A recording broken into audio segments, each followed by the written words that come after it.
Hello दोस्तों, कैसे हैं आप सब लोग। उम्मीद करता हूं काफ़ी अच्छे होंगे। तो दोस्तों काफ़ी दिन हो गया और काफ़ी कमेंट्स भी आ रहे थे कि आप एसएमई आईपीओस का भी रिव्यू किया कीजिए, क्योंकि अभी मेन बोर्ड आईपीओस वगैरह ओपन नहीं है। तो काफ़ी लोग क्या कि एसएमई आईपीओस वगैरह के बारे में भी जानकारी चाहते हैं। तो आज के इस वीडियो के अंदर हम डिटेल्स लेंगे एक एसएमई आईपीओ जो कि 21 मई को ओपन हो चुका है, बायोमेडिका लैबोरेटरीज लिमिटेड आईपीओ, जो कि 21 से लेकर 25 मई के बीच में ओपन रहेगा। तो सबसे पहले इस वीडियो के अंदर इस कंपनी की डिटेल्स के बारे में जानेंगे, मतलब ये कंपनी क्या काम करती है, कौन से सेक्टर की कंपनी है, फ्यूचर वगैरह कैसा रह सकता है। फिर इसके फाइनेंशियल्स और फंडामेंटल्स जानेंगे, मतलब कंपनी प्रॉफिट के मेकिंग है या लॉस मेकिंग है, और अपने जो भी कंपटीटर्स वगैरह उनसे महंगी है, सस्ती है। फिर इस आईपीओ की डिटेल्स के बारे में जानेंगे और अंत में जानेंगे इसका कंक्लूजन, पॉजिटिव्स नेगेटिव्स सारी चीजें। और दोस्तों ये वीडियो सिर्फ एजुकेशन पर्पस के लिए, कोई बाय और सेल का रिकमेंडेशन नहीं है। तो कोई भी आप डिसीजन बनाए तो अपनी रिस्क और अपना एनालिसिस लगा के बनाए।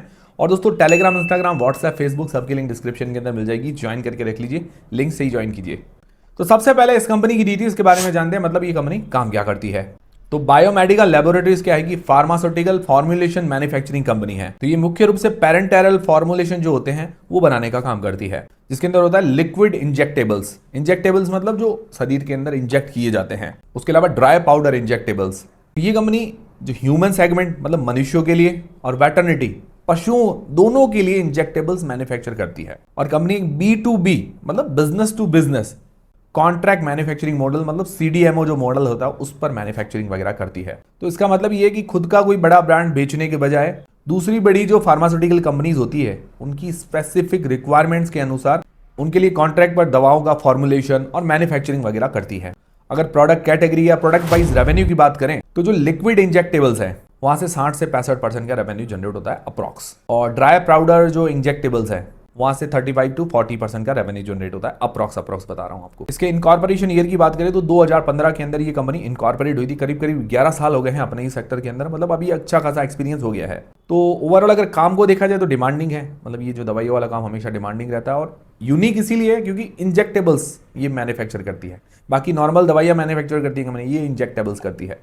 अब जानते हैं दोस्तों इसके फाइनेंशियल्स और फंडामेंटल्स, जो कि 31 मार्च 2023 से लेकर 31 मार्च 2025 तक दिए गए हैं। और अगर FY26 की बात करें तो 30 नवंबर 2025 तक दिए गए। बट अभी हम एक रफली आइडिया लेंगे 31 मार्च 2025 तक का। अगर एसेट्स देखते हैं तो एसेट्स के अंदर ईयर ऑन ईयर ग्रोथ देखने को मिल रही है। रेवेन्यू में भी ईयर ऑन ईयर ग्रोथ है, ऑलमोस्ट 2 टाइम्स जैसी ग्रोथ कह सकते हैं।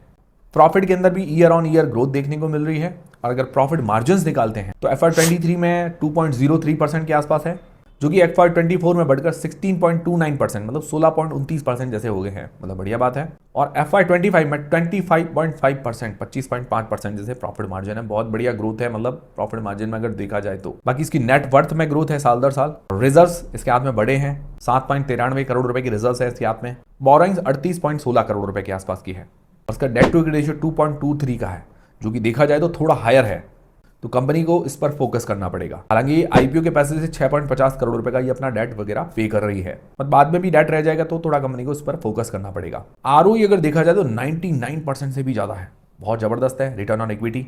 और ROC 48%, बहुत ही बढ़िया 31 मार्च 2025 तक अगर देखा जाए तो। बाकी फिर बात करें वैल्यूएशंस की, उसका PE price to earnings ratio 13 के आसपास का निकल कर आता है। और अदर जो कंपटीटर्स है जेनोटेक, उसका PE भी नेगेटिव है, इस कारण पूरा निकाल नहीं पाए। और शुक्रा फार्मास्यूटिकल, उसका PE 47.57 का है। उस हिसाब से देखा जाए तो PE वाइज वैल्यूएशन सही नजर आती है। जिसका प्राइस टू बुक वैल्यू 8.66 का है, और अदर्स का प्राइस टू बुक वैल्यू 4.13 से लेकर 20 के बीच में है। तो प्राइस टू बुक वाइज भी ठीक ही नजर आती है वैल्यूएशंस। फिर इस आईपीओ की डिटेल्स के बारे में बात करें तो 21 से लेकर 25 मई के बीच में ये आईपीओ ओपन रहेगा। इसकी जो लिस्टिंग डेट है 28 मई को।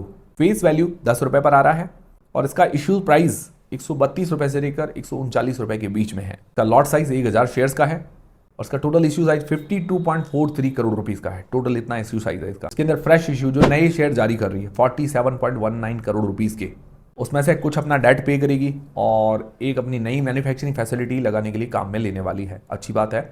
बाकी 5.24 करोड़ रुपए का OFS है, ऑफर फॉर सेल, जिसके अंदर प्रमोटर्स वगैरह अपनी कुछ हिस्सेदारी सेल करते हैं। मार्केट कैप 174 करोड़ रुपए के आसपास का बनेगा, मतलब ये SME सेगमेंट की कंपनी है। और इसके अंदर रिटेल पोर्शन ज्यादा है 47.5% का, नॉर्मली रिटेल पोर्शन 35% का होता है।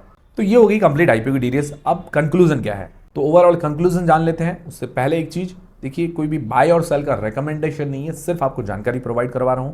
कोई भी आप डिसीजन बनाए अपनी रिस्क अपना एनालिसिस लगा के बनाए। तो अब इसके लिए हम इसके पॉजिटिव्स और नेगेटिव्स दोनों ही देख लेते हैं, दोनों ही देखना जरूरी है। तो पॉजिटिव में देखा जाए तो सेक्टर अच्छा है और डिमांडिंग भी है। देखिए अच्छा इसीलिए क्योंकि फार्मा चीजें इनकी डिमांड हमेशा रहती है, और यूनिक इसीलिए क्योंकि इंजेक्टेबल्स थोड़ा ये डिफरेंट इसको बना देता है। फाइनेंशियली देखा जाए तो रेवेन्यू प्रॉफिट वगैरह के अंदर अच्छी ग्रोथ है और मार्जिन हर साल बढ़ रहे हैं।